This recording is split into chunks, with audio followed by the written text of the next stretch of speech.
ನಮಸ್ಕಾರ ವೀಕ್ಷಕರೇ, ನ್ಯೂಸ್ 18ನ ಸಮಸ್ತ ವೀಕ್ಷಕರಿಗೆ ಯುಗಾದಿ ಹಬ್ಬದ ಹಾರ್ದಿಕ ಶುಭಾಶಯಗಳು. ಬ್ರಹ್ಮಾಂಡ ಭವಿಷ್ಯ ವಿಶೇಷ ಕಾರ್ಯಕ್ರಮಕ್ಕೆ ಸ್ವಾಗತ. ನಾನು ಶರ್ಮಿತಾ ಶೆಟ್ಟಿ. ಯುಗಾದಿ ಅಂದ ತಕ್ಷಣ ಹಿಂದೂಗಳ ಪಾಲಿಗೆ ಹೊಸ ವರ್ಷ. ಈ ನೂತನ ಸಂವತ್ಸರದಲ್ಲಿ ನಾವು ಏನೆಲ್ಲ ಮಾಡಬೇಕು, ಏನು ಮಾಡಬಾರ್ದು, ಇನ್ನೇನು ಎಲೆಕ್ಷನ್ ಬರ್ತಾ ಇದೆ, ಇದು ಯಾರಿಗೆ ಶುಭವನ್ನ ತರುತ್ತೆ ಈ ಸಂವತ್ಸರ, ಎಲ್ಲದರ ಬಗ್ಗೆ ತಿಳ್ಕೊಳ್ಳೋಣ. ಇದೇ ಈ ಹೊತ್ತಿನ ವಿಶೇಷ ಕಾರ್ಯಕ್ರಮ ಬ್ರಹ್ಮಾಂಡ ಭವಿಷ್ಯ.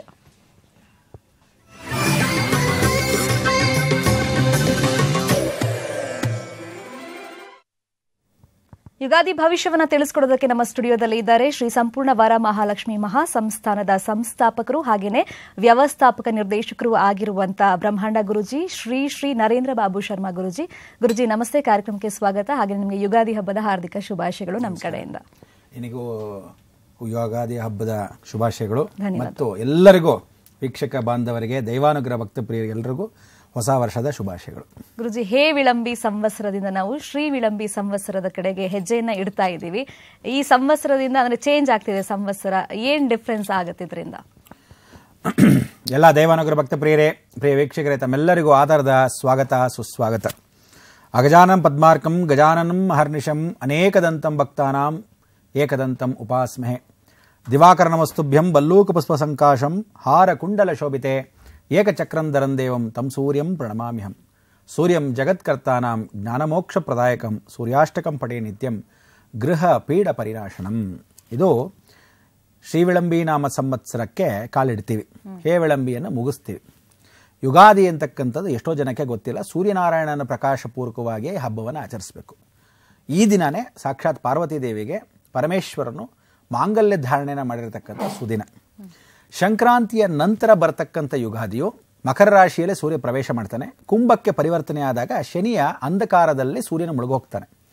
ಆಗ ನಾವೆಲ್ಲರೂ ಯುಗಾದಿಯನ್ನು ಆಚರಿಸಿದಾಗ ಪಾರ್ವತಿ ಪರಮೇಶ್ವರ ಅಮಾವಾಸ್ಯೆ ಅಂತ ಕರಿತೀವಿ. ಅಂದರೆ ಪೌರ್ಣಮಿ ಪೂರ್ಣವಾಗಿರ್ತಕ್ಕಂಥ ಅನುಗ್ರಹ ಮತ್ತು ಅಮಾವಾಸ್ಯೆ ಪೂರ್ಣವಾಗಿರ್ತಕ್ಕಂಥ ಅನುಗ್ರಹವನ್ನು ಪರಿವರ್ತನೆ ಮಾಡ್ಕೊಳ್ಳೋದು. ಅಂದರೆ ಪೌರ್ಣಮಿಯ ನಂತರ ಪರಿಪೂರ್ಣವಾಗಿರ್ತಕ್ಕಂಥ ಶ್ರಾವಣ ಮಾಸ ಇನ್ನೇನು ಮುಗಿಯುತ್ತೆ ಎಂದಾಗ ದಕ್ಷಿಣಾಯಣಕ್ಕೆ ಉತ್ತರಾಯಣ ಪುಣ್ಯಕಾಲವು ಹೇಗೆ ಬರುತ್ತೋ ಹಾಗೆ ಈ ಅಮಾವಾಸ್ಯೆ ನಂತರ ಬೆಳಕಿಗೆ ಬರ್ತೀವಿ. ಅಮಾವಾಸ್ಯೆ ನಂತರ ಬೆಳಕಿಗೆ ಬಂದರೆ ಹೊಸ ವರ್ಷ. ಹೊಸತು ಪ್ರತಿ ವರ್ಷನೂ ತರುತ್ತೆ. ಈ ಸಲ ಶ್ರೀವಿಳಂಬಿ ನಾಮ ಸಂವತ್ಸರಕ್ಕೆ ಶನೇಶ್ವರನು ಸೂರ್ಯನ ಮಂದಬಿಂದುವಾಗಿ ಪರಿಪೂರ್ಣವಾಗಿ ಆವರಿಸ್ಕೊಂಡ್ಬಿಡ್ತಾನೆ. ಅದಕ್ಕೋಸ್ಕರ ನಾವು ಶ್ರೀವಿಳಂಬಿ, ಹೇ ವಿಳಂಬಿ ಅಂದರೆ, ಹೇ ಅಂದರೆ ಯಮನ ಮಗ ಅಂತ ಕರಿತೀವಿ.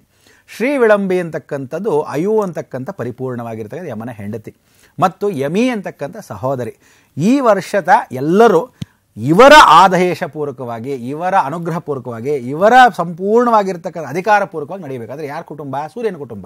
ಈ ಕಡೆ ಯಮ, ಆ ಕಡೆ ಅಗ್ರಜನಾಗಿರ್ತಕ್ಕಂಥ ಶನೇಶ್ವರನು. ಇವರೆಲ್ಲರ ನಡುವೆ ಆ ಸೂರ್ಯನು ಏನಪ್ಪಾ ಮಾಡೋದು ಅಂದರೆ, ಈ ಕಡೆ ಮಹಾಮೃತ್ಯು, ಆ ಕಡೆ ಇರತಕ್ಕಂಥ ಕರ್ಮದೇವತೆ. ಇವರಿಬ್ಬರ ಮಧ್ಯದಲ್ಲಿ ನಾವುಗಳು ಯಾರು ಮನುಷ್ಯ ಜೀವನದಲ್ಲಿ ಹುಟ್ಟಿದ್ದೀವಿ ಇವರಿಗೆಲ್ಲ ಪರಿವರ್ತನೆ ಆಗಬೇಕು. ಅದಕ್ಕೆ ಯುಗಾದಿ ಅಂದರೆ ಹೇ ವಿಳಂಬಿ ನಾಮ ಸಂವತ್ಸರ ನಿಧಾನ ವಿಳಂಬ ಆಯಿತು. ಶ್ರೀ ವಿಳಂಬಿ ಅಂತ ಲಕ್ಷ್ಮಿ, ಧನ ಪ್ರಾಪ್ತಿಗೆ ಇನ್ನು ಮೇಲೆ ಟೈಟ್ ಇನ್ನಷ್ಟು ಜಾಸ್ತಿ ಆಗುತ್ತೆ. ದುಡ್ಡು ಆತಂಕಗಳ ಜಾಸ್ತಿ ಆಗುತ್ತೆ, ಹೆಚ್ಚಾಗ್ತಕ್ಕಂಥದ್ದು ಕಷ್ಟ ಕಾರ್ಪಣ್ಯಗಳು ಜಾಸ್ತಿ ಆಗುತ್ತೆ. ಇದಕ್ಕೆಲ್ಲ ಯಾರು ಸರಿಪಡಿಸೋದು? ಅದಕ್ಕೆ ನಾವುಗಳು ಸರಿಪಡಿಸ್ಕೋಬೇಕು ಅಂದರೆ ಶನೇಶ್ವರನ ಮೊರೆ ಹೋಗ್ತಕ್ಕಂಥ ಧನುರಾಶಿ, ಕರ್ಮಾಧಿಪತಿ ಅಂತ. ಧರ್ಮವಾಗಿರೋ ಗುರು, ಕರ್ಮವಾಗಿರ್ತಕ್ಕಂಥ ಶನಿ, ಎರಡೂ ದೊಡ್ಡ ಗ್ರಹಗಳು, ದ ಗ್ರೇಟ್ ಪ್ಲಾನೆಟ್ಸ್ ಅಂತ ಕರೀತೀವಿ. ಗುರು ಬಹಳ ಬೃಹದಾಕಾರದಲ್ಲಿರ್ತಕ್ಕಂಥ ಅವನ ಮನೆಯಲ್ಲೇ ಶನೇಶ್ವರನ ಪ್ರವೇಶ. ಮಂಗಳ ಗ್ರಹನ ಬೇರೆ ಕೂತ್ಕೊಂತಾನೆ. ಈ 48 ದಿವಸಗಳ ಕಾಲದಲ್ಲಿ 45 ದಿವಸ ಕೂತಿದ್ದಾಗ ಇನ್ನು 3 ದಿವಸ ಹಿಂದೆ, 3 ದಿವಸ ಆದಮೇಲೆ 54 ದಿವಸ ಒಟ್ಟು ಇವನ ಕೆಲಸ. ಈ 54 ದಿವಸದಲ್ಲಿ ಮನುಷ್ಯರಿಗೆ ಏನೇನು ಮಾಡ್ಬೋದು, ಏನೇನು ಮಾಡಬಾರ್ದು ಅಂತ ಗೊತ್ತಿಲ್ಲ. ಕುಂಭ ಅಂದರೆ ಕುಟುಂಬ, ಜಗತ್ತಿನ ಕುಟುಂಬ. ಅದರಲ್ಲೂ ಈ ಕುಂಭದಲ್ಲಿ ಒಬ್ಬ ಮನುಷ್ಯನಿಗೆ 12 ರಾಶಿಗಳಲ್ಲಿ ಮಧ್ಯ ಕುಂಭರಾಶಿ ಶನೇಶ್ವರನ ಮನೆ. ಸೊ ಧರ್ಮ, ಅರ್ಥ, ಕಾಮ, ಮೋಕ್ಷ, ಚತುರ್ವಿಧ ಫಲ. ಈ 4 ಧರ್ಮಾರ್ಥ ಕಾಮ ಮೋಕ್ಷ ಯಾವುದು? ಧನಸ್ಸು, ಮಕರ, ಕುಂಭ, ಮೀನ. ಈ 4 ಏನು ಅವಘಡಗಳು ಸಂಭವಿಸುತ್ತೆ, ಈ 4 ಏನು ಅಧಿಕಾರಗಳನ್ನು ಚಲಾಯಿಸುತ್ತೆ, ಈ 4 ಏನು ಅನುಗ್ರಹ ಕೊಡುತ್ತೆ, ಈ ವರ್ಷದ ಅನುಗ್ರಹವನ್ನು ಜನಗಳು ಪಡೀತಾರೆ. ಸೊ ಅದಕ್ಕೆ ಶ್ರೀವಿಳಂಬಿ ನಾಮ ಸಂವತ್ಸರಕ್ಕೆ ಎಷ್ಟೋ ವೈಶಿಷ್ಟ್ಯಪೂರ್ವಕವಾಗಿ ಜನಗಳು ಯಾರು ಈ ವರ್ಷದಿಂದ 2.25 ವರ್ಷ ಅಂದರೆ ನೆಕ್ಸ್ಟ್ ಆಮೇಲೆ ಮಾಡಬೇಡಿ ಅಂತಲ್ಲ, ಈ ವರ್ಷದಿಂದ ಧರ್ಮವಾಗಿಲ್ಲದೆ ಇದ್ರೆ 6 ತಿಂಗಳು ಶುರು ಆಗೋಯ್ತು ಆಲ್ರೆಡಿ. ಯಾರು ಈ ವರ್ಷ ಧರ್ಮವಾಗಿಲ್ಲ ತುಳಿದು ನಶಿಸಿ ಹೋಗಿಸ್ತಾರೆ, ಗ್ಯಾರಂಟಿ. ಅದು ಮುಲಾಜೆ ಇಲ್ಲ. ಅವನು ಯಾವುದೇ ಡಿಪಾರ್ಟ್ಮೆಂಟ್ ಇರಲಿ, ರಾಜಕೀಯದಲ್ಲಿರಲಿ, ಪೊಲೀಸ್ ಡಿಪಾರ್ಟ್ಮೆಂಟಲ್ಲಿರಲಿ, ಎಂಥ ದೊಡ್ಡ ಹುದ್ದೆಲಿರಲಿ, ದೊಡ್ಡ ಯಾವ ಕಾಲಕ್ಕೂ ಬಿಸ್ನೆಸ್ ಮ್ಯಾಗ್ನೆಟ್ ಇರಲಿ, ಆರ್ಡಿನರಿ ಒಬ್ಬ ಮನುಷ್ಯ ಇರಲಿ, ಅಧರ್ಮವನ್ನು ಮಾಡಿದರೆ ನಶಿಸಿ ಹೋಗೋದು ಗ್ಯಾರಂಟಿ. ಇದಕ್ಕೋಸ್ಕರ ಈ ವರ್ಷದ ಎಲ್ಲರಿಗೂ ಯುಗಾದಿಯನ್ನು ಹಾವಿಸಬೇಕಾದ್ರೆ ಪ್ರತಿಪೂರ್ವಕವಾಗಿ ಒಬ್ಬೊಬ್ಬ ಮನುಷ್ಯನು ಶ್ರೀವಿಳಂಬಿ ನಾಮ ಸಂವತ್ಸರಕ್ಕೆ ಎದುರಾಗಿರಿ, ರೆಡಿಯಾಗಿರಿ ಅಂತ ಹೇಳ್ತೀವಿ. ಆಯ್ತು ಗುರುಜಿ, ಶ್ರೀ ವಿಳಂಬಿ ನಾಮ ಸಂವತ್ಸರಕ್ಕೆ ನಾವೆಲ್ಲರೂ ಕೂಡ ಕಾಲಿಡ್ತಾ ಇದ್ದೀವಿ. ನಾನು ಆಗ್ಲೇ ಹೇಳಿದಾಗೆ ಯುಗಾದಿ ಅಂದ ತಕ್ಷಣ ನಮ್ಮೆಲ್ಲರಿಗೂ ಅದು ಹೊಸ ವರ್ಷ ತರ. ಸೊ ಆಚರಣೆ ಬಗ್ಗೆ ಹೇಳೋದಾದ್ರೆ ಅಂದ್ರೆ ಒಂದೊಂದು ಕಡೆ ಒಂದೊಂದು ಆಚರಣೆ ಇದ್ರೂ ಕೂಡ ಸೊ ಸಾಮಾನ್ಯವಾಗಿ ಏನ್ ಆಚರಣೆ ಮಾಡ್ಬೇಕಾಗತ್ತೆ ಬೆಳಿಗ್ಗೆಯಿಂದ? ಈಗ ಎಲ್ಲರೂ ಏನ್ ಮಾಡ್ತಾರೆ, ಹೊಸ ವರ್ಷ ಅಂದ ತಕ್ಷಣ ಡಿಸೆಂಬರ್ 31 ಆದ ತಕ್ಷಣ ಜನವರಿ 1 ಅಂತಾರೆ.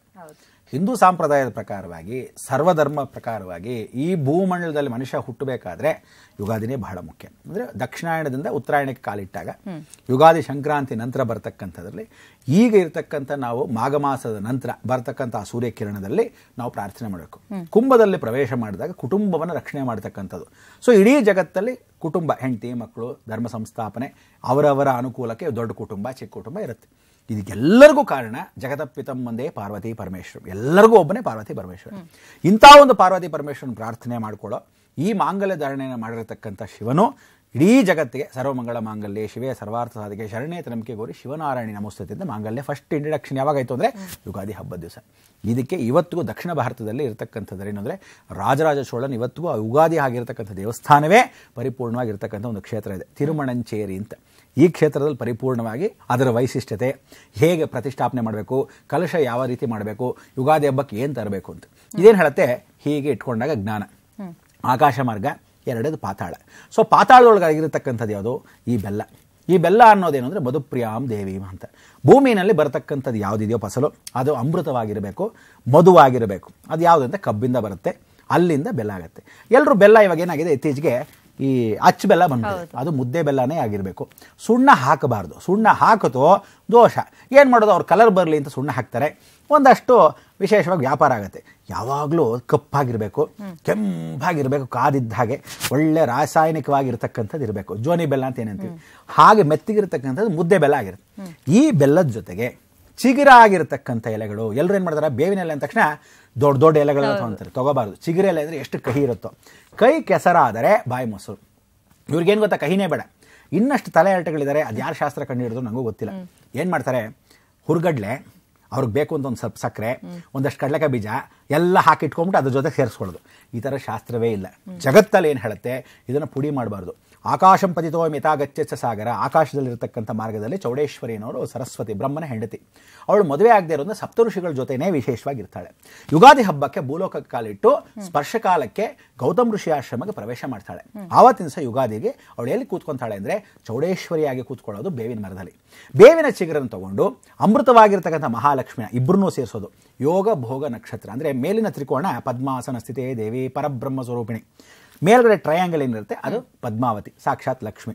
ಅದೆಲ್ಲಿರ್ತಾಳೆ, ಮಧುವಲ್ಲಿರ್ತಾಳೆ, ಎಲ್ಲಿ ಬೆಲ್ಲದಲ್ಲಿರ್ತಾಳೆ, ಸಿಹಿಯಲ್ಲಿರ್ತಾಳೆ. ಕಹಿಯಾಗಿರ್ತಕ್ಕಂಥ ರೌದ್ರದುರ್ಗ, ಅದಕ್ಕೆ ಯೋನಿಪೀಠ ಅಂತ ಕರಿತೀವಿ. ಕೆಳಗಡೆ ಇನ್ವರ್ಟೆಡ್ ಟ್ರಯಾಂಗಲ್ ಅಂತೀವಿ. ಈ ಎರಡೂ ಟ್ರಯಾಂಗಲ್ ಸೇರಿದ್ರೆ 6 ಫೇಸ್ಡ್ ಟ್ರಯಾಂಗಲ್ 4 ಕಾರ್ನರ್ಸ್ ಆಗುತ್ತೆ. ಆ 4 ಏನು ಅಂದರೆ ಕಾಮ, ಕ್ರೋಧ, ಲೋಭ, ಮೋಹ, ಮದ, ಮತ್ಸರ. ಈ ಅರಿಷಡ್ವರ್ಗಳ ಮನುಷ್ಯನನ್ನ ಸರಿಪಡಿಸಕ್ಕೆ ಈ ಬೇವು ಬೆಲ್ಲ. ಅದಕ್ಕೆ ಯುಗಾದಿ ಹಬ್ಬಕ್ಕೆ ಬೇವು ಬೆಲ್ಲ ಎರಡು ಮಾತ್ರ ಸತ್ಯವೇ ಹೊರತು ಇಲ್ಲದೇ ಆಚರಣೆ ಮಾಡಬೇಡಿ. ಸೊ ಇದನ್ನ ಈ ಹಬ್ಬದ ದಿವಸ ಪ್ರಾರ್ಥನೆ ಮಾಡಿಕೊಂಡು ಮಾವಿನ ಸೊಪ್ಪುಗಳನ್ನ ತೋರಣವಾಗಿ ಕಟ್ಕೋಬೇಕು. ಇಂದ್ರ ಸ್ವತಃ ಮಾವಿನೆಲ್ಲ ಕೂತಿರ್ತಾನೆ, ಹುಳಿಯಾಗಿರುತ್ತೆ.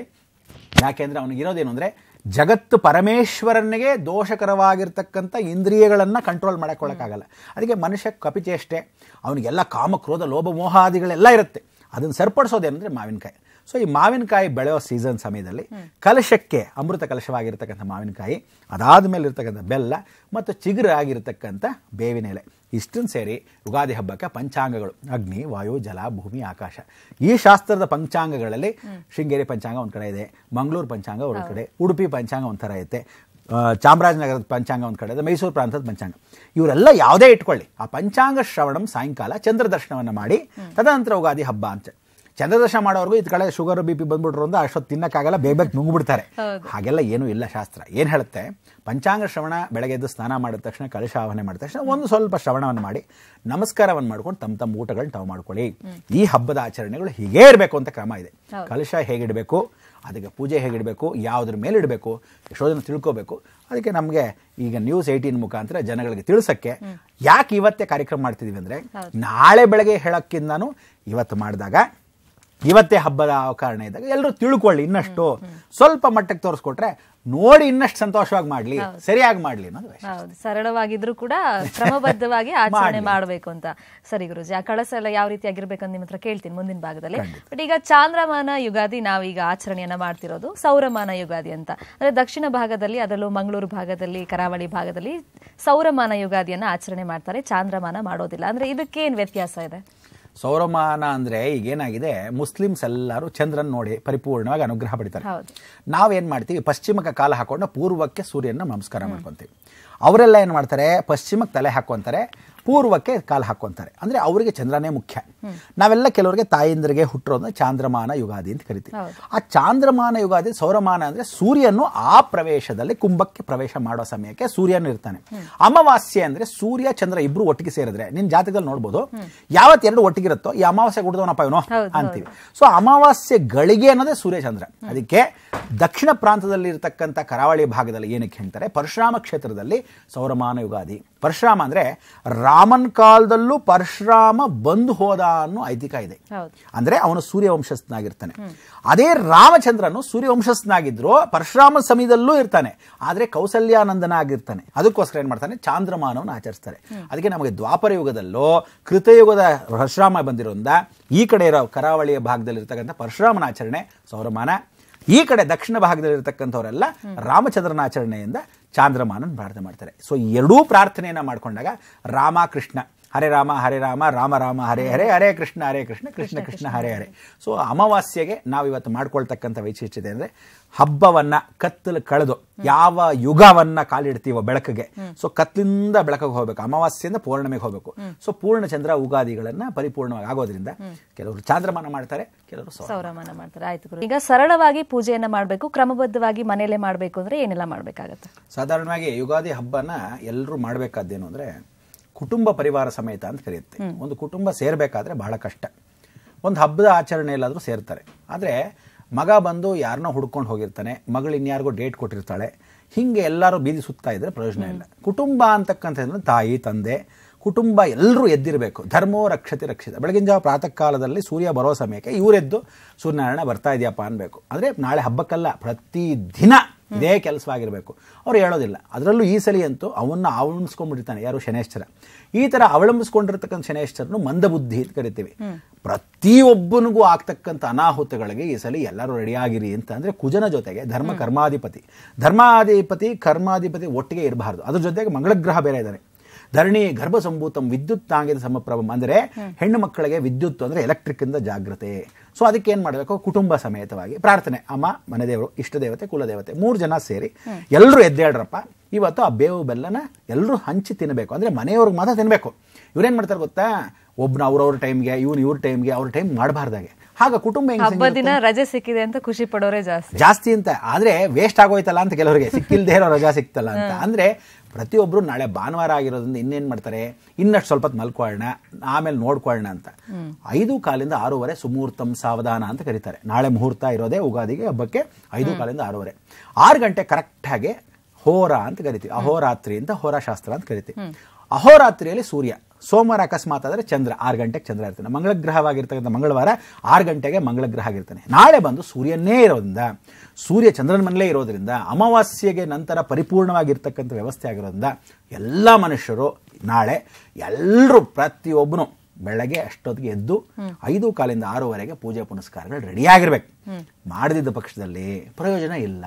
ಅಂದ್ರೆ ನೀವು ಹಬ್ಬ ಆಚರಣೆ ಮಾಡೋದೇನಕ್ಕೆ, ಕುಟುಂಬ ಚೆನ್ನಾಗಿರುತ್ತೆ. ಮನೆ ದೇವ್ರ ಮುಂದೆ ಆ ಕುಟುಂಬ ನಿಂತ್ಕೊಂಡು, ಅಮ್ಮ ಇದು ನನ್ನ ಕುಟುಂಬ ಅಂತ ಇಂಟ್ರಡಕ್ಷನ್ ಮಾಡ್ಕೊಂಡು ಹಾಗೆ ಬೇವು ಬೆಲ್ಲನ ತಿಂದು ತಾಯಿ ಆದವಳು ಯಜಮಾನರಿಗೆ ಮಕ್ಕಳಿಗೆ ಹಂಚಿ ಅದನ್ನು ತಾನೂ ಸ್ವೀಕರಿಸಿ, ಕಷ್ಟ ಎಷ್ಟೇ ಇರಲಿ ಸುಖನೂ ನಿನ್ನ ಕೈಯಲ್ಲಿದೆಯಮ್ಮ ಭಗವಂತ ಅಂತ ಪ್ರಾರ್ಥನೆ ಮಾಡ್ಕೊಳ್ಳೋದು. ಕೈ ಕೆಸರಾದರೆ ಬಾಯಿ ಮೊಸರು, ಫಸ್ಟು ಬೇವು ಆಮೇಲೆ ಬೆಲ್ಲ ಜೊತೆಗೆ ತಿನ್ನೋದು. ಅದು ಏನೋ ಚಿಗುರು ಎಲೆ ಇರಬೇಕು. ಅಮ್ಮನವರ ಕೃಪಾಶೀರ್ವಾದ. ಮಧುಪ್ರಿಯಾಂ ದೇವಿ ಮಹಾಲಕ್ಷ್ಮಿ ದುರ್ಗಾಲಕ್ಷ್ಮೀಂ ಪ್ರೀತ್ಯರ್ಥಂ ಅಂತ. ಅದಕ್ಕೆ ಜ್ಞಾನ ಆನಂದಮಯಂ ನಿರ್ಮಲಾ ಸ್ಫಟಿಕಾಕೃತಿಂ ಆಧಾರಂ ಸರ್ವವಿದ್ಯಾನಾಂ ಹಯಗ್ರೀವಂ ಉಪಾಸಮನೆ. ಹಯಗ್ರೀವ ಸ್ವಾಮಿಗಳು ಹೇಳ್ಕೊಟ್ಟಿರೋ ಮಂತ್ರವೇ ಇದೆ. ಈ ರೀತಿ ಪ್ರಾರ್ಥನೆ ಮಾಡೋದು ಅದೇನೆ ನಾವು ಆ ಹಬ್ಬದ ಆಚರಣೆ ಮಾಡ್ಕೊಳ್ಳೋದಕ್ಕೆ ಭಾಳ ಚೆನ್ನಾಗಿ. ಮಾವಿನ ತೋರಣ ಎಲ್ಲ ಕಟ್ಕೊಳ್ಳೋದು ಕೆಲವರು ಇವತ್ತೇ ಮಾಡ್ಕೊಳ್ಳಿ. ರಂಗೋಲಿ ಅಟ್ಲೀಸ್ಟ್ ನಾಳೆ ದಿವಸ ಪೈಂಟ್ ಹೊಡೆದು ಇಟ್ಕೊಂಡ್ಬಿಡ್ಬಿಡಿ. ಮನೆ ಬಾಗಿಲಲ್ಲಿ ಸೂರ್ಯ ಬಂದ ಮೇಲೆ ಕಿರಣದ ಮೇಲೆ ಅದು ನಾವು ರಂಗೋಲಿ ಹಾಕಬೇಕು. ಇವರೆಲ್ಲ ಏನು ಮಾಡ್ತಾರೆ ಗೊತ್ತಾ, ರಂಗೋಲಿ ಹಿಂದಿನ ದಿವಸನೇ ಹಾಕಿಟ್ಬಿಡ್ತಾರೆ.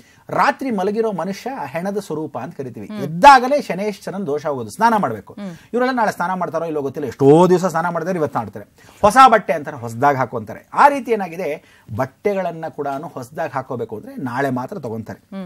ಯುಗಾದಿ ಹಬ್ಬಕ್ಕೆ ಬಂದಾಗ ಕೆಲವರೆಲ್ಲ ಏನ್ ಮಾಡಿದ್ದಾರೆ, ಜೀನ್ಸ್ ಪ್ಯಾಂಟ್ಗಳನ್ನೆಲ್ಲ ಹಾಕೊಳ್ಳೋದು. ಅದು ಒಂದು ವಾರದಿಂದ ಒಗ್ದಿರ್ತಾರೋ ಬಿಡ್ತಿರೋ ಅದನ್ನ ರೋಡೆಲ್ಲಾ ಗುಡ್ಸ್ ಸಾರಿಸಿರ್ತಾರೆ.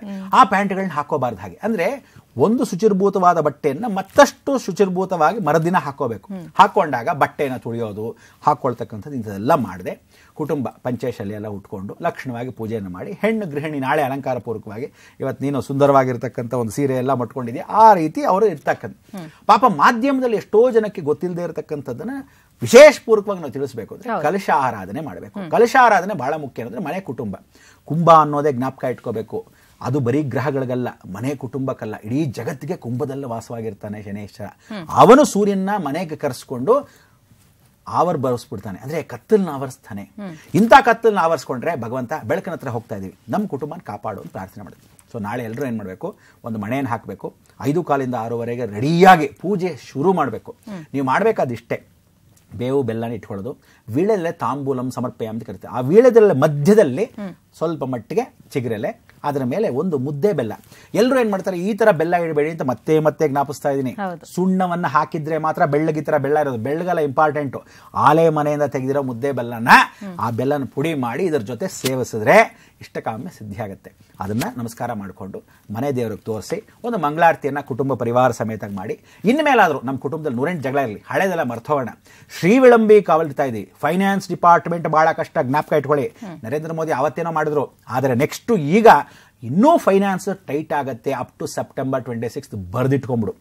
ಯಾಕೆ ಅಂದ್ರೆ ಅಷ್ಟು ಮಟ್ಟಿಗೆ ದುಡ್ಡನ್ನ ಬುಧ ನಶಿಸಿ ಹೋಗ್ತಾನೆ. ವೈರಾಗ್ಯ ದೇವತೆ ವಕ್ರವಾಗಿ ತಿರುಗ್ತಾನೆ. ಬುಧ ಬಂದು ಆಂಟಿ ಕ್ಲಾಕ್ ವೈಸಲ್ಲಿ ತಿರುಗ್ತಾ ಇದ್ದಾನೆ. ಕ್ಲಾಕ್ ವೈಸಿಗೆ ಬರೋದು ಓನ್ಲಿ ಆಫ್ಟರ್ ಸೆಪ್ಟೆಂಬರ್. ಅಲ್ಲಿವರೆಗೂ ನಾವು ಫೈನಾನ್ಸ್ ಏನು ಮಾಡಬೇಕು, ಇನ್ವೆಸ್ಟ್ಮೆಂಟ್ ಒಳ್ಳೆ ಕಡೆ ಇರಬೇಕು. ಕೆಲವರು ಏನು ಮಾಡ್ತಾರೆ, ಕುದುರೆ ಮೇಲೆ ಇನ್ವೆಸ್ಟ್ ಮಾಡಿರ್ತಾರೆ, ಎಲ್ಲೋ ಜೂಜ್ಗೆ ಆಡ್ತಾ ಕೂತಿರ್ತಾರೆ. ಇಲ್ಲಿ ಕುಟುಂಬ ಏನಾಗ್ತಿದೆ ಗೊತ್ತಿಲ್ಲ. ಕಷ್ಟ ಕಾರ್ಪಣ್ಯಗಳು, ರೈತರಿಗೆ ಒಂದಷ್ಟು ಕಷ್ಟ. ಇವತ್ತು ನೀನು ಪೂನಾಲ್ ನೋಡಿರ್ಬೋದು, ಒಂದಷ್ಟು ಜನ ರೈತರೆಲ್ಲ ಗಲಾಟೆಗಳು ಮಾಡ್ಕೊಂಡು ಕೂತಿದ್ದಾರೆ. ಜೀವನ ಏನಾಗಿದೆ, ಒಂದು ರೈತ ಚೆನ್ನಾಗಿಲ್ದಿದ್ರೆ ಇಡೀ ಜಗತ್ತು ಹಾಳು ಬಿದ್ದು ಹೋಗುತ್ತೆ. ಸೊ ಅನ್ನದಾತ ಸುಖಿ ಭವಂತ ಅನ್ನಂ ರಕ್ಷಣೆ, ಅದಕ್ಕೆ ಅನ್ನಪೂರ್ಣೆ ಸದಾಪೂರ್ಣೆ ಶಂಕರ ಪ್ರಾಣವಲ್ಲಭೆ ಅಂತ ಪಾರ್ವತಿಗೆ ಮಾಂಗಲ್ಯ ಕಟ್ಟಿದ ದಿನ ಯುಗಾದಿ. ಈ ಯುಗಾದಿಯಲ್ಲಿ ಮಂಗಳ ದ್ರವ್ಯ ಸಮೇತ ಹೆಂಡತಿ ಸಮೇತವಾಗಿ, ಅವನ ಅಕಸ್ಮಾತ್ ಒಂದು ಹೆಂಡತಿ ಇದ್ರೆ ಆ ಹೆಂಡತಿ ಹತ್ರ ಪೂಜೆ ಮಾಡಿಸ್ಕೊಂಡು ಬರಲಿ. ಇನ್ನೊಂದು ಹೆಂಡತಿ ಅಕಸ್ಮಾತ್ ಎಲ್ಲಾದ್ರೂ ಕಟ್ಟಿದ್ದು ಗೊತ್ತಿದ್ದೋ ಗೊತ್ತಿಲ್ಲದೆ ಇದ್ರು ಅವಳ ಹತ್ರನೂ ಹೋಗಿ ಪೂಜೆ ಮಾಡಿಸ್ಕೊಂಡು. ಯಾಕಂದ್ರೆ ಆ ಧರ್ಮ ರಕ್ಷಣೆ ಏನ್ ಹೇಳುತ್ತೆ, ಕರ್ತವ್ಯಂ ದೈವಮಾನ್ವಿಕಂ ಧರ್ಮೇಚ ಅರ್ಥೇಚ ಕಾಮೇಚ ನಾತಿಚರಾಮಿ. ನಾನು ನಿನ್ನ ಸಾಯೋವರೆಗೂ ನೋಡ್ಕೊಂತೀನಿ ಅಂದಾಗ ಅವಳನ್ನೂ ನೋಡ್ಕೊಂಡು ಆ ಮಕ್ಕಳಿಗೂ ಆಶೀರ್ವಾದ ಮಾಡಿ, ಇವನಿಗೆ 2 ಡ್ಯೂಟಿ ಏನ್ ಮಾಡೋದು, ಹಣೆ ಬರ ಅಂಥದ್ದು ವ್ಯವಸ್ಥೆ ಮಾಡಿದ್ರೆ ಬೇವು ಒಂದ್ ಕಡೆ ಬೆಲ್ಲ ಒಂದ್ ಕಡೆ ಸುಖ ಜೀವನ ನಡೆಯುತ್ತೆ. ಅಂದ್ರೆ ಎರಡನ್ನು ಕೂಡ ಸಮನಾಗಿ ಬ್ಯಾಲೆನ್ಸ್ ಮಾಡ್ಬೇಕಮ್ಮ. ಕರ್ತವ್ಯ ಅಂತ ಕರ್ಕೊಂಡ್ಮೇಲೆ ಮಾಡ್ಲೇಬೇಕು. ಸುಮ್ನೆ ತಪ್ಪಿಸ್ಕೊಂಡು ಓಡಾಡ್ತೀವಿ, ಎಷ್ಟು ದಿವಸ ತಪ್ಪಿಸ್ಕೊಂತೀಯ? ಮೇಲಿರೋ ಭಗವಂತ ಅನ್ನೋದು ತಪ್ಪಿಸ್ಕೊಳಕ್ಕಾಗಲ್ವಾ? ಸೊ ಅದನ್ನಾಗ್ಲಿ ಅಂತ ಮುಖಾಂತರ ಹಾರೈಸ್ತೀವಿ. ಸರಿ ಗುರುಜಿ, ಇನ್ನು ಭಾನುವಾರ ಯುಗಾದಿ ಹಬ್ಬ, ಸೋಮವಾರ ಹೊಸದಡ್ಕ ಅಂತಾರೆ, ವರ್ಷದಡ್ಕ ಅಂತ ಬೇರೆ ಬೇರೆ ಕಡೆ ಬೇರೆ ಬೇರೆ ಹೆಸರಿಂದ ಕರೀತಾರೆ. ಇನ್ನು ಮಂಗಳವಾರ ಅಂತ ಬಂದ್ರೆ ಒಳ್ಳೆ ಊಟ ಮಾಡಬಹುದು ಅಂತ ಎಷ್ಟೋ ಜನ ರಜೆ ಆಲ್ರೆಡಿ ಹಾಕ್ಬಿಟ್ಟಿದ್ದಾರೆ. ಬಟ್ ಮಾಡಬಾರ್ದಂತೆ ಮಂಗಳವಾರ, ಯಾವ ಕಾರಣಕ್ಕೋಸ್ಕರ? ಒಂದು ಹೇಳ್ತೀನಿ, ವರ್ಷದೊಡ್ಕು ಹೊಸದಡ್ಕು ಅಂತ ಏನಂತೀಯ ಮಂಗಳೂರು ಪ್ರಾಂತದಲ್ಲಿ ಒಂದಷ್ಟು ಜನ ಅಂತಾರೆ. ವರ್ಷದೊಡ್ಕು ಅಂತಾರೆ ಹೊಸದಾಗಿ. ಯಾವತ್ತು ಹಬ್ಬ ಬಿದ್ದ ನೆಕ್ಸ್ಟ್ ಡೇ ಬಿದಿಗೆ ಬಿದ್ದಾಗ, ತದಿಗೆ ಬಿದ್ದಾಗ 3 ಪಟ್ಟಾಗತ್ತೆ. 2 ಬಿದ್ದಾಗ ಗ್ಯಾರಂಟಿ ಕಣೆ ವರ್ಷ ಪೂರ್ತಿ ಸಿಗುತ್ತೆ. ಅಂದ್ರೆ ಇವನೇನಾದ್ರೂ ನಾನ್ ವೆಜ್ ತಿಂದ್ರೆ, ಆ ಚಿಕನ್ 65 ಆಳು ಮೂಳು ಕಸ ಕಟ್ಟಿದ್ರೆ ವರ್ಷ ಪೂರ್ತಿ ನಾನು ತಿಂತಾ ಇರ್ಬೋದು ಅಂತ ಅನ್ಕೊಂಡಿದ್ದೇನೆ. ನೋಡು, ಹಣೆ ಬರದಲ್ಲಿ ಬರ್ದಿದ್ರೆ ಎಷ್ಟು ತಿಂತಾ ಇದ್ದು ಅಂತ ತಿನ್ನಕ್ಕಾಗದೇ ಇರೋ ರೋಗ ಬಂದ್ರೆ ಏನ್ ಮಾಡ್ತಾನೆ? ಇವತ್ತೇ ಎಷ್ಟೋ ಪ್ರಾಣಿಗಳು ಶಾಪ ಹಾಕಿರ್ತಾನೆ, ನಾನು ತಿಂದು ಹಾಳು ಮಾಡಿದೀರಾ ಅಂತ. ಅಟ್ಲೀಸ್ಟ್ ತ್ಯಾಗಮಯಂ ಜೀವ ಅಂತ ಕರೀತಾರೆ. ಏನಂದ್ರೆ ಯುಗಾದಿ ಹಬ್ಬದ ನೆಕ್ಸ್ಟ್ ಡೇ ವರ್ಷ ದುಡುಕು ಅಂತ ಏನ್ ಮಾಡ್ತೀವಿ, ಎಡೆ ಅಂತ ಇಡ್ತಾರೆ ಕೆಲವರು. ನಮ್ಮಲ್ಲಿ ನೈವೇದ್ಯ ಅಂತೀವಿ, ಅವರಲ್ಲೆಲ್ಲ ಏನ್ ಮಾಡ್ತಾರೆ, ಎಡೆ ಅಂತ ಹೇಳ್ತಾರೆ. ಏನ್ ಇಟ್ಟಿರ್ತಾರೆ ಅದು ತಿನ್ನಬಾರ್ದು. ಬರೀ ಸ್ವೀಟ್ ಮಾತ್ರ ದೇವರಿಗೆ ಇಟ್ಟಿರೋ ನೈವೇದ್ಯ. ಪಿತೃಗಳ ಅಕಸ್ಮಾತ್ ಎಡೆ ಇಟ್ಟಿದ್ರೆ, ಪಿತೃಪಕ್ಷದ ಸಮಯದಲ್ಲಿ ಮಾಲಾಮಾಸ ಇಟ್ಟಿರೋದ್ರ ಅಂಥದ್ದೆಲ್ಲ ತಿನ್ನಬಾರ್ದು. ಡೈರೆಕ್ಟ್ ಆಗಿ ಎತ್ಕೊಂಡು ಹೋಗಿ ಅನಾಥೋ ದೈವರಕ್ಷಕ, ಯಾರಾದ್ರು ಅನಾಥರು, ಕೈ ಕಾಲು ಮುರಿದಿರೋರು, ಭಿಕ್ಷದವರಿಗೆ ಊಟ ಕೊಟ್ಬಿಟ್ರೆ ಭಗವಂತ ಸಂತೃಪ್ತಿ ಪಡ್ತಾನೆ, ಪಿತೃಗಳು ಸಂತೃಪ್ತಿ ಪಡ್ತಾರೆ. ನೀವಿಟ್ಟಿರೋ ಸ್ವೀಟ್ ಮಾತ್ರ ನೀವು ತಿನ್ಬೇಕು. ನೆಕ್ಸ್ಟ್ ಡೇನ ಏನ್ ಮಾಂಸಾಹಾರ ತಿಂತೀರಾ, ದಯವಿಟ್ಟು ಎಲ್ಲ ವೀಕ್ಷಕರಿಗೆ ನಾನು ನಿಮ್ಗೆ ಹೇಳ್ತಿರೋದಂದ್ರೆ, ಸೋಮವಾರ ತಿನ್ಬೇಡಿ. ಈ ಸಲ ಸೋಮವಾರ ಬಿದ್ದಿದೆ, ಚಂದ್ರ ಮನೋಕಾರಕಸ್ಯ.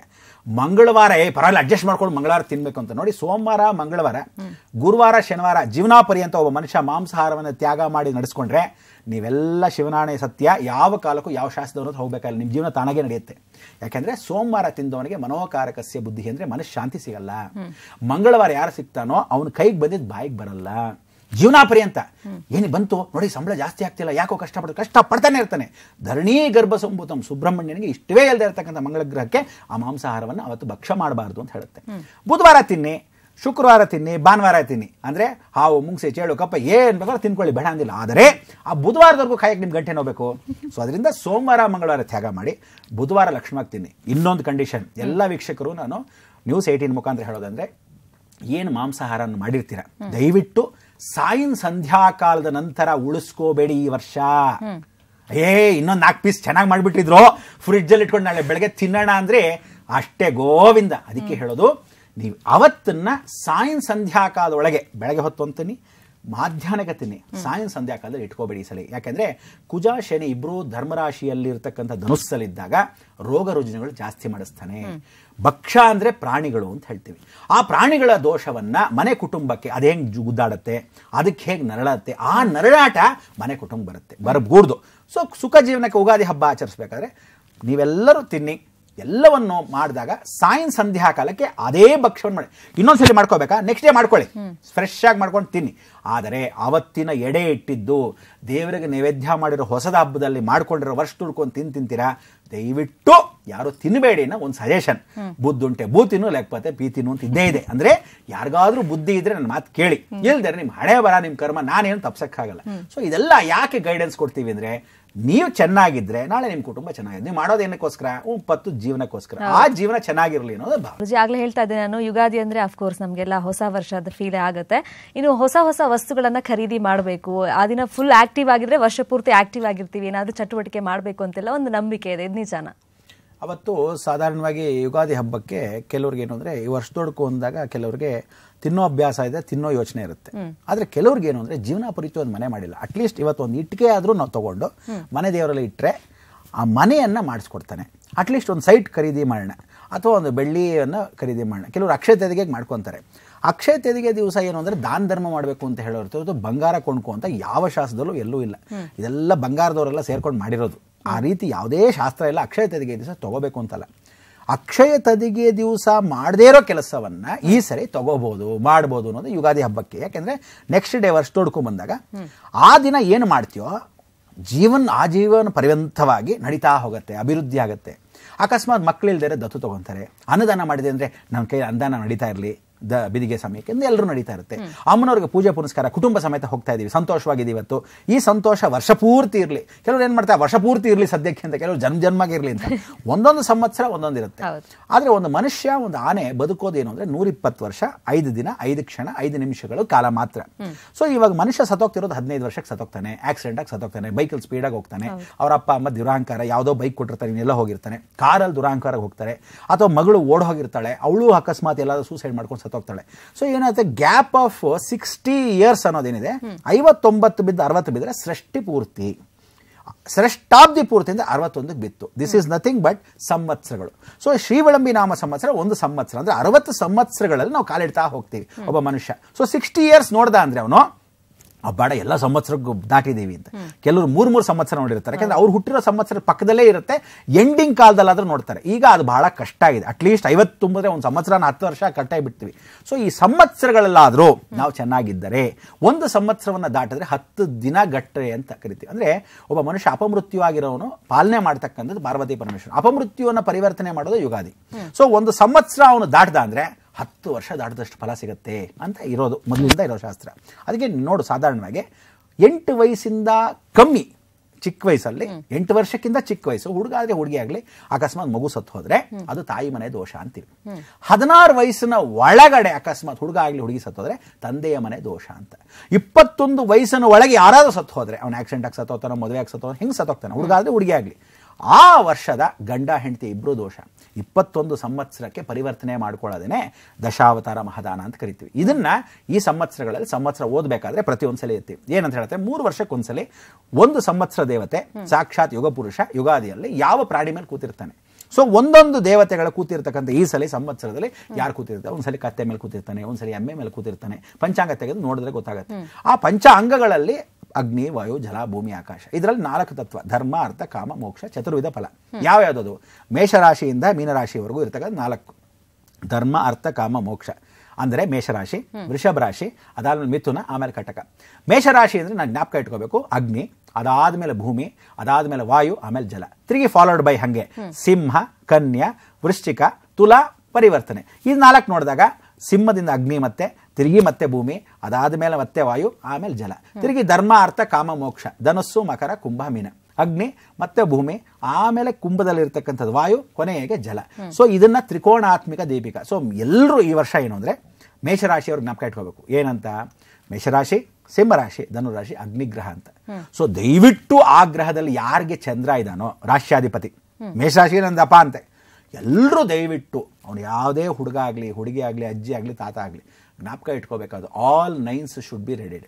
9 ವರ್ಷ ಆಗಿದ್ರೆ, 19 ವರ್ಷ ಆಗಿದ್ರೆ, 29 ಆದರೆ, 39 ಆದರೆ, ಸೃಷ್ಟಿ ಪೂರ್ತಿ ಅಂದರೆ 69 ಅಂದರೆ 59. ಶ್ರೀದೇವಿ ಸತ್ತಿದ್ದು ಯಾವಾಗ? 59 ಇಯರ್ಸ್. ಜಯಲಲಿತಾ ಸತ್ತಿದ್ದೆ 69 ಇಯರ್ಸ್. ಎಲ್ಲ 9ಗಳಲ್ಲಿ ಒಬ್ಬ ಮನುಷ್ಯನ ಗಂಡಾಂತರ ಕಾಲಿಡ್ತೇ ಇರ್ತಾನೆ. 10 ಇಯರ್ಸ್ ಎತ್ತು ಬಿಸಾಕಬೇಕು ಅಂದರೆ ಅಪಮೃತ್ಯು ಪರಿವರ್ತನೆ ಮಾಡೋದು. ಅದಕ್ಕೆ ಒಂದು ಸಂವತ್ಸರಕ್ಕೆ ಕುಟುಂಬ ಸಮೇತ ಪೂಜೆ ಮಾಡಿದಾಗ ಈ 9ಗಳನ್ನ ಜ್ಞಾಪಕ ಇಟ್ಕೋಬೇಕು, ಈ ಗಂಡಾಂತರ ಕಣೆಯ ಅಂತ. ಸೊ 1 ಇಯರ್ ಗ್ಯಾಪ್ ಇರುತ್ತೆ ಅವನಿಗೆ, ಈ ಗಂಡಾಂತರದಿಂದ ನಾನು ಪಾರ ಆಗಬೇಕು ಅಂತ. ಸೊ ಇದನ್ನ ಕಾಲಿಡ್ತಕ್ಕಂಥನು ಎಲ್ಲರೂ ಈ ಸಲ ಹುಡುಗರು ಮಾತ್ರ ಜ್ಞಾಪಕ ಇಟ್ಕೊಳ್ಳಿ, ಅಗ್ನಿಸ್ಪರ್ಶವಾಗ್ತಕ್ಕಂಥ ಅವಕಾಶ. ಹೆಂಗಸರಿಗೆ ಅಗ್ನಿಸ್ಪರ್ಶ ಏನು ಅಂದರೆ ಮನೆ ಕುಟುಂಬದಲ್ಲಿ 20 ಸಲ ಲೈಟ್ ಆರಿಸಿದನ್ನು ನೋಡಬೇಕು, 20 ಸಲ ಗ್ಯಾಸ್ ಆರಿಸಿದಿನ ನೋಡಬೇಕು, ಬಾತ್ರೂಮಲ್ಲಿ ಗೀಸರ್ ಆರಿಸಿದಿನ ಅಂತ ನೋಡಬೇಕು, ಯಾವುದಾದ್ರೂ ಏನಾದರೂ ವಾಷಿಂಗ್ ಮಿಷಿನ್ ಹಾಕಿಬಿಟ್ಟು ಮರ್ತು ಹೋಗಿದ್ದೀನ ನೋಡಬೇಕು. ಸ್ಟವ್ ಮೇಲೆ ಎಷ್ಟೋ ಹೆಂಗಸರು ಪ್ರಜ್ಞೆನೇ ಇಲ್ಲ, ಟಿವಿ ನೋಡ್ಕೊಂಡು ಕೂರಿಸ್ಕೊಂಡಿರ್ತಾರೆ. ಅದು ಯಾವ್ದು ಒಂದು ಸೀರಿಯಲ್ ಕಂಡು ಹಿಡಿದು ನನಗೆ ಗೊತ್ತಿಲ್ಲ, ಗಂಟೆಗಟ್ಟಲೆ ಕೂತಿರ್ತಾರೆ, ಸಂಸಾರ ಜೀವನ ನಡೀತಾ ಹೊಟ್ಟೋಗಿ ಸುಟ್ಟೋಗ್ತಾ ಇರುತ್ತೆ. ಇಲ್ಲಿ ನೋಡ್ಕೊಂಡು ಟಿವಿ ಕೂತಿರ್ತಾರೆ, ಅವಳು ಏನಾದ್ಲು ಇವಳೇನಾದ್ಲು ಅಂತ. ಇದನ್ನೆಲ್ಲ ಬಿಟ್ಟು ಬಿಸಾಕಿ ಪ್ರಜ್ಞೆಯಾಂ ವಿದ್ಯಾಂ ಬುದ್ಧಿ, ಪ್ರಜ್ಞೆ ಇರಬೇಕು. ಸೊ ಈ ಪ್ರಜ್ಞೆನ ಕಳಿಸ್ಬಿಡ್ತಾನಂತೆ ಈ ಸಲ ಯಾರು? ಶನಿ. ಸೂರ್ಯನೇ ಇಲ್ಲದೆ ಇದ್ರೆ ಪ್ರಜ್ಞೆ ಕೊಡಲ್ಲಂತೆ. ಸೊ ನೀವೆಲ್ಲರೂ ಯಾರ್ಯಾರು ಅಗ್ನಿ ರಾಶಿಯಲ್ಲಿ ಇರ್ತೀರೋ, ಮೇಷರಾಶಿಯವರು, ಸಿಂಹರಾಶಿಯವರು, ಧನುರಾಶಿಯವರು, ಪ್ರಜ್ಞೆ ಇಟ್ಕೊಳ್ಳಿ ತಲೆ ಮೇಲೆ. ನೆಕ್ಸ್ಟ್ ಭೂಗ್ರಹವಾಗಿರೋದು ಈ ಸಲ ನೋಡಿ, ವೃಷಭ ರಾಶಿಯವರಿಗೆ ಪೂರ್ತಿಯಾಗಿರ್ತಕ್ಕಂಥ ಕನ್ಯಾ ರಾಶಿಯವರಿಗೆ, ಅದಾದ್ಮೇಲೆ ಮಕರ ರಾಶಿಯವರಿಗೆ ಆಕಾಶ ಬಿದ್ದೋಗ್ಲಿ, ಭೂಮಿ ಎರಡಾಗ್ಲಿ, ಎಲ್ರಿಗೂ ಭೂಪ್ರಾಪ್ತಿಯನ್ನು ಕೊಡ್ತಾನೆ. ಆಮೇಲೆ ಮಿಕ್ಕಿದ ಅಷ್ಟೂ ರಾಶಿಯವರಿಗೆ ಎಲ್ಲರಿಗೂ ಏನಿಲ್ವಾ ಗುರುಗಳೇ ಅಂದರೆ, ಮನೆ ಜೀವನದಲ್ಲಿ ಮಾಡಿಲ್ಲ ಅನ್ನೋರಿಗೆ ಶನಿ ಧರ್ಮ ಕರ್ಮಾಧಿಪತಿ ಈ ವರ್ಷ ಗ್ಯಾರಂಟಿ ಪ್ರತಿಯೊಬ್ಬರಿಗೂ ಒಂದು ನಿವೇಶನವನ್ನು ಕೊಟ್ಟೇ ಕೊಡ್ತಾನೆ. ಇದು ಶಿವನ ಮೇಲೆ ಆಣೆ ಸತ್ಯ. ಅಂದರೆ ಜೀವನದಲ್ಲಿ ನಾನು ಒಂದು ಮನೇನೂ ಮಾಡಿಲ್ಲ, ಒಂದು ಸೈಟ್ ಮಾಡೋಕ್ಕೆ ಹೋಗ್ತಾ ಇಲ್ಲ, ನನಗೆ ಒಂದು ಫ್ಲ್ಯಾಟ್ ತೊಗೊಳಕ್ಕಾಗಿಲ್ಲ ಅಂತ ಅವ್ರು ಹೆಂಡತಿ ಬೈತಿರ್ತಾಳೋ ಅಥವಾ ಅವನಿಗೆ ಬುದ್ಧಿ ಇರುತ್ತೋ, ಗ್ಯಾರಂಟಿ ಮಾಡ್ತಾನೆ. ಇನ್ನು ವಾಯುಗ್ರಹ ಯಾರ್ಯಾರು ಮಿಥುನ್ ರಾಶಿಲಿದ್ದಾರೋ, ಅದಾದಮೇಲೆ ಇರ್ತಕ್ಕಂಥ ತುಲಾ ರಾಶಿಲಿದ್ದಾರೋ, ಯಾರ್ಯಾರು ಕುಂಭರಾಶಿ ಇದ್ದಾರೋ, ನೀವೇನಾದರೂ ಸಿಗರೇಟ್ ಸೇರ್ತವರಿದ್ರೆ ಫೋಟೋ ಫ್ರೇಮ್ ಆಗಕ್ಕೆ ರೆಡಿಯಾಗಿರಿ. ಕುಡಿತಾ ಇದ್ರೆ ಕುಡುಕ್ ನನ್ನ ಮಕ್ಕಳು ಚೆನ್ನಾಗಿ ಸಾಯಕ್ಕೆ ರೆಡಿ. ಯಾಕೆಂದ್ರೆ ಫೋಟೋ ಬಿಸ್ನೆಸ್ ಆಗಬೇಕು. ವಾಯುಗ್ರಹ ಏನು ಮಾಡುತ್ತೆ ಅಂದ್ರೆ ಲಿವರ್ ಅಂತ ಕರೀತಾರೆ. ಲಿವರ್ ಅಲ್ಲಿ ಯಾರು ಕೂತಿದ್ದಾರೆ ಅಂದ್ರೆ ರವಿನೇ ಕೂತಿದ್ದಾನೆ. ಸೊ ನಿನ್ನ ಕುಡಿದು ಕುಡಿದು ಕುಡಿದು ಸಾಯ ಆಗಿದ್ರೆ ಸಾಯಿ, ನನಗೇನಾಗಬೇಕು, ಅರ್ಥ ಆಯ್ತಾ? ಅದಕ್ಕೆ ಪ್ರತಿಯೊಬ್ಬ ಮನುಷ್ಯ ಇದನ್ನ ಕಮ್ಮಿ ಮಾಡ್ಕೊಳ್ಳದಿದ್ರೆ ಆಜೀವನ ಪರ್ಯಂತ ಅಪಮೃತ್ಯು ಆಗುತ್ತೆ. ಇನ್ನು ಜಲರಾಶಿಯಲ್ಲಿ ಇರತಕ್ಕಂಥವ್ರಿಗೆ ಯಾರ್ಯಾರು ಮೀನ್ ರಾಶಿಯವರು, ಈ ಕಡೆ ಇರತಕ್ಕಂಥ ಕಟಕ ರಾಶಿಯವರು, ಈ ಕೊನೆಯಾಗಿರ್ತಕ್ಕಂಥ ವೃಶ್ಚಿಕ ರಾಶಿಯವರು, ಇದು ಜಲರಾಶಿ ಅಂತ ಕರಿತೀವಿ. ಈ ಜಲರಾಶಿಯಲ್ಲಿರ್ತಕ್ಕಂಥವ್ರು ದಯವಿಟ್ಟು ಜ್ಞಾಪಕ ಇಟ್ಕೋಬೇಕು, ಟೈಲ್ಸ್ ಮೇಲೆ ಬಾತ್ರೂಮಲ್ಲಿ ಎಲ್ಲರೂ ಬಟ್ಟೆಗಳನ್ನ ಬಿಸಾಕಿರ್ತೀರ. ಅದು ಕೆಲವರು ಪಾಪ ಹೆಂಗಸರು ನಾನು ಕೆಲಸಕ್ಕೆ ಹೋಗಿ ಬರಬೇಕು, ಅಟ್ಯಾಚ್ ಬಾತ್ರೂಮ್, ಚಿಕ್ಕ ಬಾತ್ರೂಮ್ಗಳಿರುತ್ತೆ, ಅಲ್ಲೇ ಬಿಸಾಕಿರ್ತಾರೆ. ನೀವು ಬಟ್ಟೆ ಹೋಗಿ ಆಗಿದ್ರೆ ಒಗೆದು ಬಿಸಾಕ್ಬಿಟ್ಟು ಪಾಚೆ ಇಟ್ಬಿಡಿ, ಬಕೆಟಲ್ಲಿ ಹಾಕ್ಬಿಟ್ಟು. ಅಲ್ಲೇ ಇರುತ್ತೆ, ಒಂದು ವಾರ ಆದರೂ ಕೊಳ್ಕೊಂಡು ಕೂತಿರುತ್ತೆ, ನನಗೇನು ಅರ್ಥವಾಗಲ್ಲ. ಸೋಪ್ನಲ್ಲಿ ಜಾಗ್ರತೆ. ಟೈಲ್ಸ್ ಅಲ್ಲಿ ನೀರಿರೋದು ಕಾಣಲ್ಲ. ಎಲ್ಲರ ಮನೆ ಗ್ರಾನೈಟು, ಮಾರ್ಬಲ್ ಇತ್ತೀಚೆಗೆ ಯಾವ್ಯಾವುದೋ ಹಾಕೊಂಡಿರ್ತಾರೆ. ಆ ನೀರು ಕಾಣದೇ ಇರೋದು ಅಂದ್ರೆ ಕಾಣದೇ ಇರೋ ಗೌಪ್ಯವಾಗಿ ರಾಹು ಸ್ಕಿಡ್ ಮಾಡಿಸ್ತಾನೆ. ಬೈಕ್ಗಳು ಯಾರು ಇಟ್ಟಿದ್ರು, ಕಾರ್ಗಳು ಇಟ್ಟಿದ್ರು, ಪ್ರತಿ ದಿನ ಪೂಜೆ ಮಾಡಿ. ಈ ರಾಶಿ ಜಲರಾಶಿಲಿರೋರು ನೀವು ದಯವಿಟ್ಟು ಎಲ್ಲಾದರೂ ಮರಳಿದ್ರೆ ಜಾರಿಸ್ತಾನೆ, ಆಯಿಲ್ ಇದ್ರೆ ಎಲ್ಲಾದ್ರೂ ರೋಡಲ್ಲೇ ಜಾರಿಸ್ತಾನೆ, ಯಾವ ಕಾಲಕ್ಕೂ ಎಲ್ಲೋ ಮಣ್ಣಲ್ಲಿ ಸ್ಕಿಡ್ ಮಾಡಿಸ್ತಾನೆ ಗೊತ್ತಿಲ್ಲ. ಮೆಟ್ಲು ಮೇಲೆ ಇಳಿತಾ ಇದ್ರೆ ಜಾಗ್ರತೆ. ಎಲ್ಲಿ ಬೀಳ್ತಿರೋ, ಶ್ರೀದೇವಿ ಎಲ್ಲಿ ಬಿದ್ಲೋ, ಬಾಟ್ ಟಬಲ್ ಬಿದ್ಲು. ಸೊ ಬೀಳ್ತಕ್ಕಂಥ ಬಿದ್ರೆ ಪರವಾಗಿಲ್ಲ, ಏನಾದ್ರು ತಗಲ್ಸ್ಕೊಂಡು ಬಿದ್ರೆ ಮಾಡೋರು ಯಾರು? ಇದೆಲ್ಲ ಯಾರಿಗೆ? ಜಲರಾಶಿ. ಸೊ ಇದು ಅಗ್ನಿ, ವಾಯು, ಜಲ, ಭೂಮಿ, ಆಕಾಶದ ಪಂಚತತ್ವವನ್ನ ಈ ವರ್ಷದವರು ಬಹಳ ಚೆನ್ನಾಗಿ ಜ್ಞಾಪಕ ಇಟ್ಕೋಬೇಕು, ಧರ್ಮವಾಗಿರಬೇಕು. ಈ ಸಲ ಅಂತೂ ರಾಜಕೀಯದವರಿಗೆ ಎಷ್ಟು ಚೆನ್ನಾಗಿರುತ್ತೆ ಅಂದ್ರೆ, ರಾಜಕೀಯದ ಬಗ್ಗೆ ಮಾತಾಡೋಣ ಗುರುಜಿ ಮುಂದಿನ ಭಾಗದಲ್ಲಿ. ಇನ್ನು ಸಿಂಪಲ್ ಆಗಿ ಹೇಳ್ಬೇಕಂದ್ರೆ ಗುರುಜಿ, ಈಗ ನೀವಂದ್ರೆ ಈಗ ಅಗ್ನಿ, ವಾಯು, ಜಲದಿಂದ ಒಂದಿಷ್ಟು ಕಂಟಕ ಬರೋ ಚಾನ್ಸಸ್ ಇದೆ ಅಂತ. ಚಾನ್ಸ್ ಇಲ್ಲ, ಗ್ಯಾರಂಟಿ. ನೀನ್ ಚಾನ್ಸ್ ಅನ್ಬೇಕು, ನಾನು ಚಾನ್ಸ್ ಅನ್ನಲ್ಲ, ಗ್ಯಾರಂಟಿ ಅಂತ. ಆಯ್ತು, ಅವ್ರು ಸಿಂಪಲ್ ಆಗಿ ಏನ್ ಪರಿಹಾರ ಮಾಡ್ಕೋಬಹುದು ಮುಂಜಾಗ್ರತೆ ಅಂದ್ರೆ? ಯಾರಿಗೆ ಅಂದ್ರೆ ಈ ಎಲ್ಲರೂ ಪರಿಹಾರ ಮಾಡ್ಕೋಬೇಕಾದೇನು ಅಂದ್ರೆ, ಇದು ನಾನು ಸೂಚನೆ ಕೊಟ್ಟಿದ್ದೀನಿ. ಫ್ರಿಡ್ಜ್ ಅಲ್ಲಿ ಒಂದು ಐಸ್ ಕ್ರೀಮ್ ಇಟ್ಟಿದ್ದೀನಿ, ಹೋಗಿ ತಿನ್ನಿ ಅಂದಿರ್ತೀನಿ. ತಕ್ಷಣ ಎದ್ದು ಹೋಗಿ ತಿನ್ಬೋದು, ತರಿಸ್ಕೊಂಡು ತಿನ್ಬೋದು, ಅಲ್ಲೇ ಬಿದ್ದಿರ್ಲಿ, ಆಮೇಲೆ ನೋಡೋಣ ಅಂದ್ರೆ ನಿಮ್ ಹಣೆ ಬರ. ಸೊ ಎಲ್ಲರೂ ಏನ್ ಮಾಡ್ಬೇಕು? They should be active. ಈ ಸಲ ನೀವೆಲ್ಲರೂ ಏನ್ ಮಾಡ್ಬೇಕು? ಅಟ್ಲೀಸ್ಟ್ ಹಬ್ಬಕ್ಕೆ ಅಂದ್ರೆ ಫಸ್ಟ್ ಪ್ರಿಕಾಷನರ್ ಎಲ್ಲರೂ ಮಾಡೋದು, ಸೂರ್ಯ ಬರಕ್ ಮೊದಲು ನೀವೆದ್ದು ಸ್ನಾನ ಮಾಡಿ, ಭಗವಂತ ಬಂದಿದ್ಯಾ ಬಹಳ ಸಂತೋಷ, ಯಾಕಂದ್ರೆ ಸೂರ್ಯನೇ ಉಗಾದಿ ಹಬ್ಬ. ಕುಟುಂಬ ಸಮೇತವಾಗಿರಿ. ನೀನು ಕಟ್ಕೊಂಡವನ ಜೊತೆ ಇದೆಯೋ ಇಟ್ಕೊಂಡವಳ ಜೊತೆ ಇದ್ರೆ ನಂಗೆ ಬೇಕಾಗಿಲ್ಲ, ಕುಟುಂಬ ಸಮೇತವಾಗಿರಿ, ಮೋಸ ಮಾಡಬೇಡಿ. ಆಮೇಲೆ ಮಕ್ಕಳನ್ನ ಯಾರ್ಯಾರು ದತ್ತು ತಗೊಂಡಿದ್ರೆ, ಸ್ವಂತ ತಂದೆ ಅಂದ್ರೆ ಇರಲ್ಲ, ಅಥವಾ ಕೆಲವರು ಎರಡನೇ ಮದುವೆ ಮಾಡ್ಕೊಂಡಿರ್ತಾರೆ, ಗಂಡ ಬದುಕಿದ್ರು ಇನ್ನೊಂದು ಮದುವೆ, ಸತ್ತೋದ್ಮೇಲೆ ಮದುವೆ ಮಾಡ್ಕೊಂಡ್ರೆ ಬೇರೆ ಅಮ್ಮ, ಹುಡುಗ ಆಗ್ಲಿ ಹುಡುಗಿ ಆಗ್ಲಿ, ಅದೇನಾಗತ್ತೆ ಆ ದೋಷ ಆಗ್ಬರತ್ತಂತ. ಅವನು ಬದುಕಿರ್ತಾನಲ್ಲಿ, ಡೈವರ್ಸ್ ಮಾತ್ರ ಕೊಟ್ಟಿರ್ತಾನೆ, ಅಲ್ಲೂ ತಾಳಿ ಕಟ್ಟಿರ್ತಾನೆ, ಇಲ್ಲಿ ಅವನು ಡೈವರ್ಸ್ ಕೊಟ್ಟ ಮೇಲೆ ಇನ್ನೊಬ್ಬನ ಕಟ್ಕೊಂಡಿರ್ತಾರೆ. ಈ ರೀತಿ ಕಟ್ಕೊಂಡಾಗ ಈ ದೋಷ ಅಂದ್ರೆ ಎರಡು ಪತಿ ದೇವರು, ಎರಡು ಪತ್ನಿ ದೇವತೆ ಅಂದರೆ ಏನ್ ಹೇಳುತ್ತೆ? ಅಧರ್ಮ ಸ್ವರೂಪ. ಈ ಅಧರ್ಮ ಸ್ವರೂಪಕ್ಕೆ ಚಂದ್ರನೇ ಕಾರಣ. ಸೊ ನೀವೆಲ್ಲ ಏನ್ ಮಾಡ್ಬೇಕಾದ್ರೆ ಪರಿಹಾರ, ಈ ಸಲ ಅಮಾವಾಸ್ಯೆ ಪೌರ್ಣಮಿ ಮಧ್ಯ ಬರೋ ಒಂದು ಬುಧವಾರ ಬೆಳಗ್ಗೆ ಸಮುದ್ರ ಸ್ನಾನ, ಮಧ್ಯಾಹ್ನ ನದಿಯ ಸ್ನಾನ, ಸಾಯಂಕಾಲ ಬಾವಿಯ ಸ್ನಾನ. ಎಲ್ಲಿ ನಡೆಯುತ್ತಿದ್ದು? It happens only in Rameshwara or ಬಂಟ್ವಾಳದ ಹತ್ರ. ಮೂರು ಸಿಗ್ಬೇಕು ಒಂದೇ ದಿವಸದಲ್ಲಿ ಸ್ನಾನ ಮಾಡಕ್ಕೆ. ಈ ಪರಿವರ್ತನೆ ಚಂದ್ರ ಸ್ವರೂಪವಾಗಿ ಯಾವನು ಬುಧವಾರ ದಿವಸ ಮಾಡ್ತಾನೋ ಆ ಕುಟುಂಬಕ್ಕೆ ಆ ದೋಷ ಅಟ್ಲೀಸ್ಟ್ ಹೋಗ್ಲಿ, ಕುಟುಂಬ ಚೆನ್ನಾಗಿರ್ಲಿ ಅಂತ ನಮ್ಮ ಹಾರೈಕೆ. ಮಿಕ್ಕಿದ್ದು ಯದ್ಭಾವಂ ತದ್ಭಾವ. ಗುರುಜಿ ಬಹಳ ಕುತೂಹಲ ಅಂದ್ರೆ ನಮ್ಮ ಭವಿಷ್ಯಕ್ಕಿಂತ ಈಗ ರಾಜಕಾರಣಿಗಳ ಭವಿಷ್ಯ ಯಾವ ರೀತಿ ಇದೆ ಅಂತ ತಿಳ್ಕೊಳ್ಳೋ ಕುತೂಹಲ ನಮ್ಮೆಲ್ರಿಗೂ ಸಹಜವಾಗಿ ಇದ್ದೇ ಇರುತ್ತೆ. ಅದು ಬೇರೆ ಎಲೆಕ್ಷನ್ ಹತ್ರ ಬರ್ತಾ ಇದೆ, ಇನ್ನೊಂದು 2 ತಿಂಗಳಲ್ಲಿ ಎಲೆಕ್ಷನ್ ಆಗಿ ಹೋಗ್ಬಿಟ್ಟಿರುತ್ತೆ, ವೋಟ್ ಬೇರೆ ಮಾಡಬೇಕು. ಹಾಗಾಗಿ ರಾಜಕೀಯ ನಾಯಕರ ಭವಿಷ್ಯ ಏನಾಗಬಹುದು ಕರ್ನಾಟಕದಲ್ಲಿ? ಸಾಧಾರಣವಾಗಿ ರಾಜಕೀಯ ಅಂತಕ್ಕಂಥದ್ದೇ ಹೊಲಸು ಅಂತ ಕರಿತೀವಿ ಒಂದೊಂದ್ಸಲಿ. ಕೈ ಕೆಸರನ್ನ ಮಾಡ್ಕೊಳಕ್ ಹೋಗ್ಬೇಡಿ ಅಂತೀವಿ. ಆದ್ರೆ ಈ ಸಲ ಇರತಕ್ಕಂಥ ರಾಜಕೀಯ ಎಲ್ಲರೂ ಅನ್ಕೊಂಡ ಹಾಗೆ ಕರ್ನಾಟಕದಲ್ಲಿ ನೀರಕ್ಕೆ ಸಾಧ್ಯವಿಲ್ಲ. ಎಲ್ಲರಿಗೂ ಇರತಕ್ಕಂಥ ಊಹೆ ಒಂದು, ಆಗೋದೇ ಒಂದು. ಏನಿದೆಯೋ ಅದಿಲ್ಲ, ಏನಿಲ್ವೋ ಅದಾಗತ್ತೆ ಅಂತ.